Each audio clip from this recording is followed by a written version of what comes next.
pišem to, kar se samo hoče napisati. Enkrat je to poezija, drugič proza, no tretjič tudi kakšen prevod iz slovenske in romunske književnosti v makedonski jezik. Tako da pišem to, kar se želi sama napisati.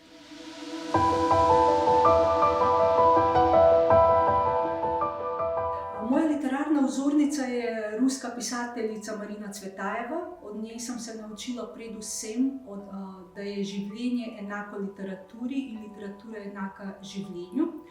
Seveda pa berem tako klasike kot sodobne pisatelje in pisateljice, poezijo, prozo, eseje.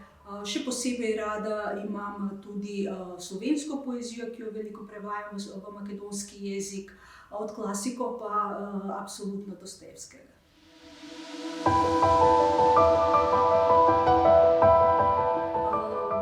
Moj največji literarni dosežek mogoče je povezan z objavo v ameriški literarni reviji American Poetry Review, ki mi je kot redko komu v bistvu iz evropske literature namenila tako naslovnico, kjer je bila moja fotografija, pa tudi poseben dodatek v reviji, ki je objavil veliko mojih pesmi prevedene v angleški jezik. Tudi drugi veliki, recimo, literarni uspehi so povezani z angleškim govornim področjem, in sicer več turnej po Ameriki z knjigami, tudi z romanom Rezervno življenje.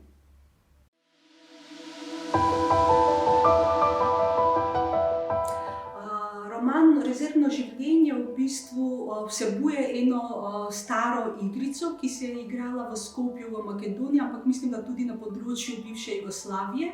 In zame je bilo zelo lepo in presenetljivo, ko sem na eni predstavitvi romana doživela to, da so se mladostniki, srednješolci igrali to igro v živo, dokler smo predstavljali roman. In to je bila takšna povezava med romanom in življenjem, oziroma da je življenje iz romana prišlo ven, a ne iz romana in nazaj v roman. To je bila zame ena najboljših izkušenj, ki sem jih imela s predstavitvijo Rezervnega življenja.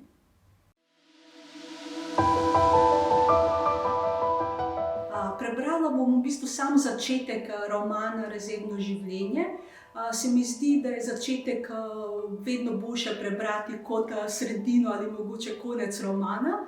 To je uvod v bistvu v zgodbo dveh siamskih dvojčic, ki imata zraščeni glavi, odraščata v bivši Jugoslaviji, hočeta se ločiti in ta njuna ločitev oziroma kirurška operacija se zgodi tudi v času, ko razpade Jugoslavija oziroma ko se republike odločijo, da se tudi same bodo ločile, a ne, po kirurški na nek način poti oziroma v vojni.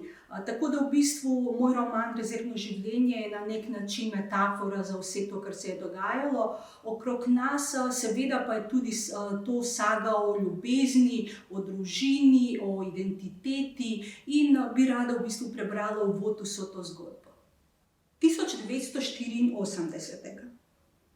Tistega junijskega popoldneva smo se pred našim blokom na obrobju Skopja, Srebra, Roze in jaz igrali čisto novo igro, prerokovanje usode. Z belo kredo smo na razbeljenem betonu klančine, ki je vodila do garaž stanovalcev, risale kvadrate in vanjo vpisovale število let, pri katerih bi se rade poročile. Prepričana sem, da smo pritegnile pogled kakšnega mimoidočega, zagotovo pa so nas s pogledi budno spremljali stanovalci, ki so sedeli na balkonih ali stali pri odprtih oknih in ki so naju sestro še kako dobro poznali. Saj sva bili siamski dvojčici z zraščenima glavama na senci, tik nad mojim levim in njenim desnim ušesom. Na najino nesrečo in v sramoto najinih staršev sva se takšni rodili. Obe sva imeli dolge kostanjeve lase, ki so zakrivali, vsaj tako sva mislili, mesto zraščenosti. Na prvi pogled je bilo videti, da kleče stikava glavi, pod katerima sta bili najini v lahke oblekice brez naramnic in z elastikovo prsjo oblečeni telesi. Moje v zeleno z drobnimi rumenimi rožicami in sestrino v rdečo z modrimi in belimi pikami, svobodni. Moja sestra, srebra, in jaz, zlata, Sva se pri 12 svojih imen lahko samo sramovali. Le kdo bi lahko otroka, sestri poimenoval Srebra in Zlata, deklici, ki sta bili že tako ali tako zaznamovani zaradi zraščenih glav in ju okolica ni imela za normalni.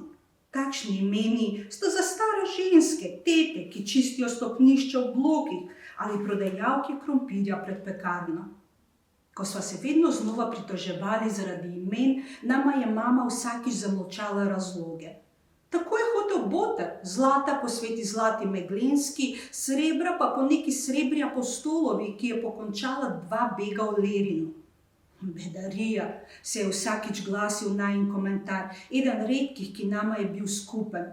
Od krsta najin Boter ni več prestopil našega praga, kot da bi se pogreznil v zemljo. V resnici je odšel s trebuhom za kruhom v Avstralijo in naju zavedno izbrisal iz svoje zavesti.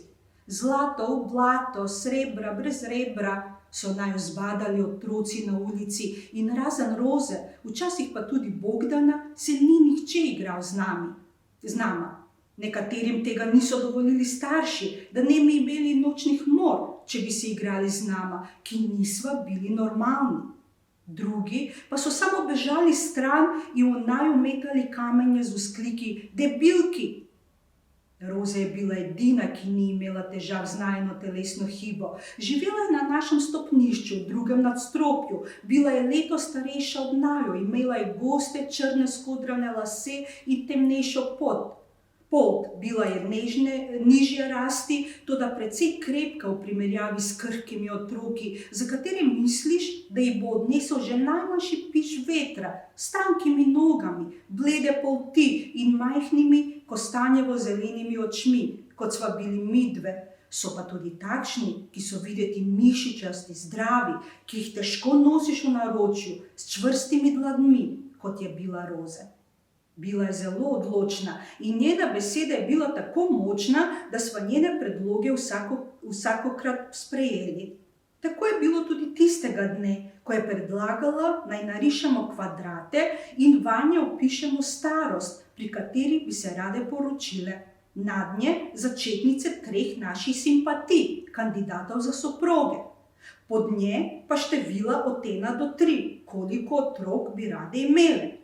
Na levo stran začetnice 3 premoženjskih stanj, reven, bogat ali milijonar. Na desno stran kvadrata pa začetnice 3 mest, v katerih bi rade živele s svojimi možmi. Srebren in moj kvadrat sta bila drug zraven drugega, Roze pa je svojega narisala malo bolj stran od najinih. Potem smo napisane znake preštele, natančno tolikokrat, kot je povedala številka, napisana v sredini kvadrata, in na koncu obkrožile tiste, ki so predstavljali zadetke. Okviri naših zakonskih življenj, nekoč v prihodnosti, so bili videti takole. Roza se je nameravala poročiti čez 8 let, kar si je tako ali tako zdelo daleč pri 21, ko njena mati poročila naj bi se s fantom, katerega ime se začne na P. Kako lepo, da je po njenem izračunu kot simpatija ven prišel Panajt iz Katerinov, kamor je z družino vsako leto julija odhajala na počitnice v neko staro hišo z apartmaji, ki je stala tik ob katedrali. Na sosednjem dvorišču je živel Panajt, simpatičen fant, ki se je, Roza na ljubo, naučil nekaj makedonskih besed, dovolj za njuno sramežljivo sporazumevanje s pogledi, skrivalnice in kopanje v morju. Joj, revna bova, je vzkliknila, ker ji je pokazalo, da bo Panajt revan, da bosta imela enega otroka in da bosta živela v Solunu, v mestu, ki ga je imel Panajt najraje na svetu, saj se je tam rodil kot nedonošenček. Tam so mu rešili življenje, zato gre vsako leto svojo družino na romanje v cerkev svetega Dimitrija, da bi se zahvalil svetniku. Samo enega otroka, je otožno rekla Roza, saj si je zamišljala, da bo, ko bo odrasla, srečno poročena s Panajtom, njun topel dom bo poln otrok, ali pa boste imela vsaj 2, kot ima tudi sama sestro, ki je 3 leta starejša od nje. Srebri, ki bi se rada poročila pri 23, Se je pokazalo, da bo to nek fant na črko D, čeprav v njeni zavesti takšen fant ni obstajal. Napisala ga je kar tako, da bi imela 3 moška imena. Da bo D bogat, da bosta imela 2 otroka, blagor tebi, je vzviknila Roza, in da bosta živela v mestu na črko L. V Londonu, sem vzkliknila in od presenečenja njeno in svojo glavo potegnila malo v stran. Kako v Londonu? Saj sploh ne veš, kakšno je to mesto, pa še tako daleč, nočem živeti v Londonu. Kako bo živela tam, če ne da bi tam živela tudi jaz? Samo nase misliš. Da, že od malih nog sem mislila, da Srebra misli samo nase in da se sploh ne zmeni za to, da imava zraščeni glavi, da ne morava živeti vsaka svojega življenja, ampak skupno, kot da bi bili ena osebnost v 2 napol spojenih telesih. Vse sva morali početi skupaj, jesti, spati, hoditi na stranišče, ven, noter, vse. Že ko smo bili majhni in jo je po noči tiščalo lulat, je v naglici odrgnila odejo in skočila iz postelje, kar je pomenilo, da je skrajno brezčutno potegnila tudi mene, me nepričakovano prebudila iz sna in me postavila na noge, čeprav sem bila čisto zmedena v stanju med snom in polsnom. V predelu, kjer sta bili najini glavi zraščeni, je bila tako huda bolečina, da sem od groze zakričala, Srebra pa je s stisnjenimi zobmi že tekla in me vlekla proti stranišču. Tam je, medtem ko je ena sedela na straniščni školjki, druga prav tako morala počepniti sesti, največkrat pa je padla na moder koš za smeti, ki sva ga postavljali levo ali desno od školjke in v katerega se ni metalo samo toaletnega papirja, ki sploh ni bil toaletni in odišavljen, temveč papir za pisalni stroj, ki ga je mama skrivaj prinašala iz službe in vsak list razrezala na 4 dele, da bi se lahko obrisali po opravljeni potrebi, marveč tudi kuhinjske odpadke, ostanke hrane, vse, kar je bilo za v smeti. Tudi jaz sem bila mnogokrat kruta, ko sem jo naglo potegnila v kakšno smer, a sem se pri tem zavedala, da sta najini glavi fizično zraščeni, da je treba ves čas paziti na obnašanje, da ne bi prizadeli druge, predvsem telesno, ker je bila bolečina v senci, ker sta se najini glavi stikali, neznosna, kadar sva naredili nepredvidljiv gib. Tudi Srebra se je zavedala, da sva 2 v enem, vendar samo telesno, ko jo je zabolela glava, ne pa tudi duševno. V življenju je kovala velike načrte, ki jih preprosto ni povezovala z mojimi željami in skupnimi možnostmi. Prepričana je bila, da bova nekega dne, ko bova odrasli in bova imeli veliko denarja, lahko plačali operacijo za ločitev siamskih dvojčic.